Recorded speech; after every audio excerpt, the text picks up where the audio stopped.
So in this video, I'm gonna be telling you guys a story about how a school shooting while I was in undergraduate school actually converted me into firearms advocacy and being into firearms, and which ultimately led me to creating this YouTube channel and doing everything that I do on this channel. So real quick before we jump in this video, if you think that we should actually put the blame on the individual committing the crime instead of the firearm, go ahead and hit the like button and subscribe. So if you're not familiar with who I am, my name is Anthony. I am a licensed and practicing attorney in the state of California, and I also have this YouTube channel right here that you're on, where I deal heavily with California gun laws, firearms laws, Second Amendment advocacy. That's pretty much what I do here on this channel. So I just want to back up and just kind of start from the beginning. Like, I wasn't a kid who grew up with a family who dealt heavily in firearms. My dad wasn't heavily into firearms.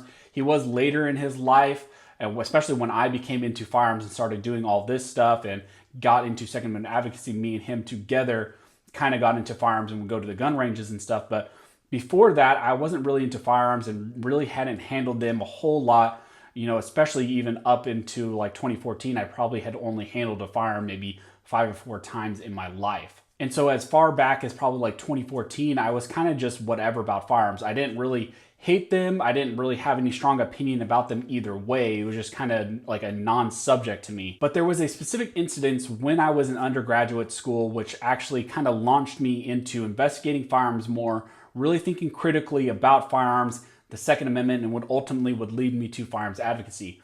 And that was the Isla Vista shooting in 2014. So I'm going to talk real quick about what exactly happened that night as far as like my involvement in the school shooting. Now, I just want to throw out there, it wasn't like I was shot at. I wasn't in the immediate area, but if you went to UCSB and you're familiar with the area, where it occurred was pretty much in the Isla Vista area. I believe at one point, I think he ended up crashing on Del Playa. Now, I'm not gonna mention the individual's name because I don't believe he deserves any attention, because he's an evil individual and his motives behind what he did is completely horrible and he should burn in hell.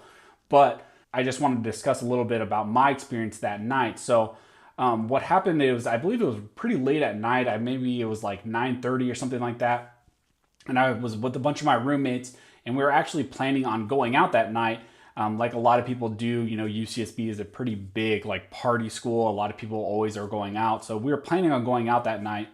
And I just remember I was sitting in my dorm room and I heard like a couple police go by first, which isn't completely unusual, especially in Santa Barbara, because a lot of stuff is happening. A lot of people, you know, get alcohol poisoning, stuff like that, you know, because it's a pretty crazy school. But then soon after that, I mean, really quick after that, there was another police officer, then another police car, then another police car, then an ambulance, then a fire truck, then more police. And I just remember like keep looking out my window in my dorm, and me and my roommates looking outside the window, and just police cars just kept going by and by and by. But we had no idea what was really going on. We had heard some things we thought were like fireworks, but we weren't really sure about what was going on. We just assumed it was fireworks because it's, you know, it's an undergraduate school, it's a party school, so it's nothing really out of the ordinary. So me and my friends did decide to go out. Ultimately, we ended up going to, I believe, a movie, and I don't even remember what movie we were watching, but what happened was when we were actually sitting in the movie theater, we were getting text messages from some of our other friends who were saying, there's a gang shooting, there's a gang shooting each other, there's a gang war. It was pretty much nonsense. We didn't have a whole lot of information, and there was actually no update from this school until I believe like really far into the night, and maybe even the next morning. I don't even think we got a report from the school about what had actually happened. But initially, we just thought it was some sort of gang shooting. We didn't know that there was a school shooting going on. So we were in the movie theater, and we were ultimately trying to decide if we were going to leave or not, because a lot of people said, like, you know, a lot of people were getting killed, stuff like that, but they were saying that it was tied to a gang shooting. Now, ultimately, we finished the movie. We got back to our dorm, and it was maybe about like 10:30. And then we started getting reports that it was not a gang shooting, but it was actually an individual who was going out and, you know, perpetrating a mass shooting or a school shooting.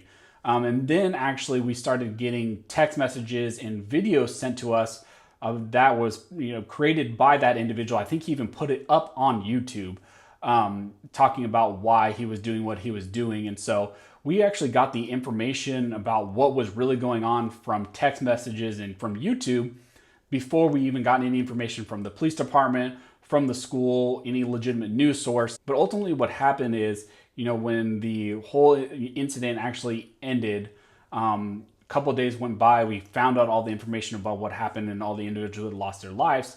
There was a lot of discussion locally, also within the state and just nationally about, the mass shooting, gun control, firearms, what should we do, how should we stop these things? And there was a lot of blame being put on gun control, and a lot of people were calling for gun control, and specifically some parents of the students who lost their lives were pushing heavily for gun control, especially within the state of California, to try to stop these type of things. I would say the sentiment was very heavily leaning towards, we need to get guns out of people's hands, we need more laws, we need gun control. That was pretty much the main sentiment, not only within my group of friends, but just people at large. But this incident really made me think, or forced me to think more about firearms, the Second Amendment, stuff like that. So I actually, instead of just having a gut emotional reaction, which I could have had because it was something that happened within a community that I was in, I could have just, picked up signs and just, posted on social media that we should have more gun control, we should blame guns for what is going on.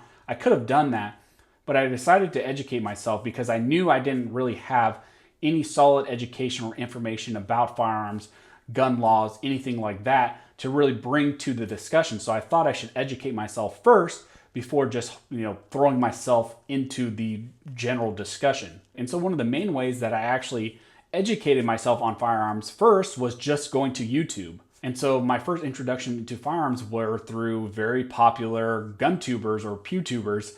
We're talking about Hickok 45, Iraq Veteran. I watched a lot of Iraq Veterans videos, actually. I got into people like Nut and Fancy.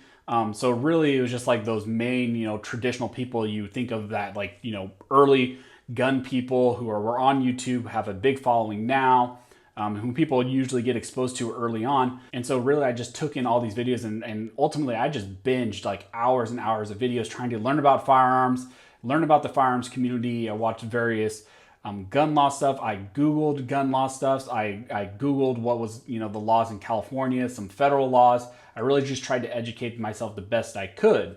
And ultimately, I came to the determination that it wasn't the fault of the inanimate object or the tool that a lot of people call, or just the item that we're familiar with in firearms. I didn't blame this thing right here because it wasn't the thing that actually caused the death of individuals. It was actually that individual who was an evil person who took it upon himself to take the tool and commit evil and murder people. And so I came to the determination that we shouldn't blame these specific, inanimate objects, but we should blame that individual. So once I graduated from Santa Barbara, I always was planning on going to law school. And so that was my ultimate goal, was to go to law school, become an attorney. And so I went along that process. And so I ultimately actually did get into law school. I ended up going to Penn State School of Law. And while I was at Penn State, I would say the main catalyst that kind of launched me into doing what I do now here on YouTube and Second Amendment advocacy and really thinking critically about firearms and the Second Amendment was a single constitutional law class in a specific case. And a lot of you are probably familiar with the case, and that's Heller v. DC.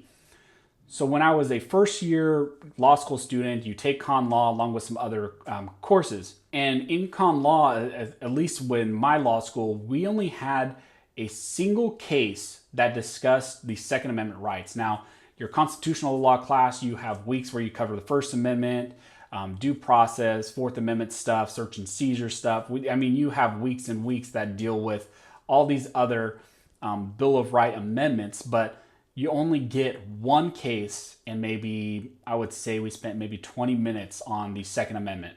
But I remember, studying and briefing going into that class, and I remember reading Heller v. DC and reading Scalia's opinion, and some of the concurring opinions and some of the dissenting opinions, and it really struck me how important the Second Amendment was, and it kind of just brought everything together for me. And I remember going to class that day, and a lot of times in law school, they do what's called the Socratic method where they'll call on people, but sometimes they'll take volunteers. So I remember I actually volunteered to discuss Heller v. DC, and which is kind of rare because a lot of times you don't want to put yourself out there, but I was just so excited to talk about the Second Amendment, this specific case. And once I left that class, I knew that I probably was never going to go back. That firearms was something that was always going to be part of my life. Second Amendment advocacy was something that was always going to be a part of my life and something I wanted to do. And even when I was in law school, I was bouncing around the idea of starting a YouTube channel where I just talked about firearms and guns and said the Second Amendment and advocacy because I, came familiar with an individual named Colion Noir, which I'm sure a lot of you are familiar with. He's also an attorney. And I remember watching some of his videos where he was discussing that he started his channel when he was in law school. And I think also when he was studying for the bar was like the main catalyst of when his channel got started. So I was bouncing around the idea of starting a channel then, but with everything that was going on, I just didn't have time for it. Or really, I just didn't make time for it because I was so focused on some other things I was doing. So ultimately, I graduated from law school. I come back to California, which a lot of you are probably thinking, why in the world would you come back to California if you got out? You're in another state where, like Pennsylvania, you don't have all the restrictions that you do here in California. But mainly it was because I had family here, I had a job opportunity here, and so that's why I came back to California. And so I started my practice here. I started with a local firm. I was about, I would say, maybe a year into my practice, and my wife was traveling at the time for her job, where she was gone for weeks at a time, where I was just completely at the home by myself, really didn't know what to do. I would get off work, I would come home, and I would just sit and watch Netflix all day. And also what I would do is I watched a lot of YouTube, and at this time, I'm deep into the gun community on YouTube. Like I'm watching Talon Sai, I'm watching Warrior Poet. I'm still watching like Iraq Veteran and some of those old school guys like Hitchcock. I'm watching all of these individuals, Last Line of Defense. I'm really into it. And I realized, there are some gun people out on YouTube who talk about firearms, but they can't really speak from the authority that I can because I am an attorney. I can really analyze the things that go on here in California, but also like I had always had this burning desire in the back of my mind to want to do something on YouTube for the Second Amendment, for Second Amendment advocacy, not necessarily just focused on California, but just for Second Amendment advocacy at large. And so really I just took it on a whim. One day I was sitting there by myself, my wife is gone. I'm watching a YouTube channel, Tactical Toolbox, and he did a series on how to become a PewTuber. And I watched this video and it really just struck me that I should just try it. I should just do it. Didn't really have any expectation at all about what was going to happen. And so I just decided I picked up a ratty camera that I had, that my wife had, and that I don't even think it had a flip screen on it to where I could look at myself. So I pretty much just had to guess if I was in focus. I really just started putting out some videos that I thought would help people, talking about specific California laws, questions that I always had a lot when I was in California, and when I needed to educate myself, I had to go and research for myself, and I didn't find a lot of good answers on YouTube. So I decided to put those videos out for myself, talking from a legal perspective on those things. Like some of the early ones I think was talking about California gun magazine laws, California knife laws, self-defense laws. So I put out those videos, and really my channel didn't get a whole lot of traction, but eventually out of nowhere, the channel started getting traction. You guys started seeing the value in the videos, which I'm not really sure why. And now we kind of are here where we're at, where now I think I'm reaching almost 30,000 subscribers. I deal heavily in California gun laws. I try to advocate on your guys' behalf. I try to help you guys get engaged in the Second Amendment, especially here in California, but also nationally.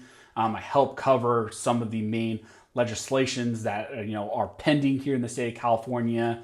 I even do some small gun reviews and gear reviews, and really it's nothing that I would ever have thought that this channel would become, or really ever what I thought would have come out of that specific tragedy that happened when I was in undergraduate school. And I'm probably a major anomaly when it comes to that, because I think a lot of people's initial reaction from that tragedy would have been to just toe the line, just regurgitate what everybody else was saying about guns, about gun control. But I knew that I didn't have enough education or information to really speak with any sense of authority on the subject. So what did I do? I took it upon myself to educate myself, to learn about firearms, to learn about the laws, and form my own decision. Now, it could have went the other way. Like, you might be watching this video and maybe you're coming to firearms for the first time, or you're one of the new gun owners right now who bought your first firearm because of the influx of what had happened with the virus. You're into firearms for the first time, and you're trying to gather as much information as you can. And so my goal with this channel is to just help you achieve education, achieve information like I was able to through YouTube. And it's kind of crazy because the roles are reversed now, where a lot of people are learning from me. They're coming to firearms for the first time from me, but I was in your position before also. I was the individual who really didn't know a whole lot about firearms, was coming to YouTube to try to learn about it and educate myself. And so what I would say to you is it's a good journey. It's a long journey. I definitely think that you should educate yourself about this topic. It is one of our constitutional rights. The Second Amendment is one of our fundamental rights here in the US, and it needs to be protected. And it is not just my job through this YouTube channel. I understand I have a big following, but it is also your job as an individual, as a citizen in the US, to protect and defend that constitutional right. And so there you have it. That is the story about how I pretty much became, the YouTuber that I am, the individual that I am, the gun advocate that I am, the firearms enthusiast that I am, and how pretty much I went from not really caring about firearms at all, and how that tragedy actually helped shape me and took me and set me on the path that I am at now. So if you like this video and you'd like to support the channel, one of the best ways to do that is to join the Patreon page, and I'll go ahead and put a link down below to the Patreon page. And also another way you can support the channel, just like, commenting, subscribing, and also make sure you hit the notification bell, because that helps the channel analytics and helps us spread the word and information about the Second Amendment. So as always, thanks you guys for watching. Don't forget to like, subscribe, and never forget, this nation was built by armed scholars, and this nation will be maintained by armed scholars.